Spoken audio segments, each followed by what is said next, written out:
அர்ஜித் வந்து முருகதாஸ் சார் கிட்ட அசிஸ்டன்ட் டைரக்டராக ஒர்க் பண்ணாருன்றது நீங்கள் நம்ம இன்டர்வியூவில் சொல்லியிருந்தீங்க. ஆமாம். ஸோ அவங்களோட இதை பற்றிலாம் டிஸ்கஸ் பண்ணுறது உண்டா சார்? அதுதான் அவன் வந்து என் கூட ஒர்க் பண்ணுன்றது தான் எனக்கு அது ஆசை.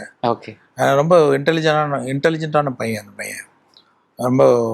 ஆனால் என்னென்னா என் கூட ஒர்க் பண்ணான்னா அவனை ஒரு அசிஸ்டன்ட் டைரக்டரை ட்ரீட் பண்ண மாட்டாங்க யாரும், டைரக்டரோட பையன் அப்படின்னும்போது அவனுக்கு ஏதாவது சலுகைகள் கொடுத்து அவன் எதுவும் கற்றுக்க முடியாமல் போயிருமோ அப்படிங்கிற ஒரு தயக்கத்துக்காக தான் வந்து வேற யார்ட்டையாவது ஒர்க் பண்ணால் பெட்டர் அப்படின்ற மாதிரி ஃபீல் பண்ணேன். அப்புறம் வந்து ஒர்க் பண்ணியிருக்கான் அவன். இதில் கேம் சேஞ்சர்லேயும் ஒர்க் பண்ணியிருக்கான். அசிஸ்டன்ட் டைரக்டராக வந்தான், ஒரு 2 ஷெட்யூல் வந்தான். வந்துட்டு அப்போ நல்லா இருந்தது. ஏன்னா அவன் ஒரு பக்கம் போய் முருகதாஸ் சார்ட்ட ஒர்க் பண்ணிவிட்டு வரும்போது சினிமானா என்னன்னு தெரிஞ்சிடுது. அப்படியே இங்கே வரும்போது அவன் பிஹேவியர் ரொம்ப ஆச்சரியமாக இருந்தது.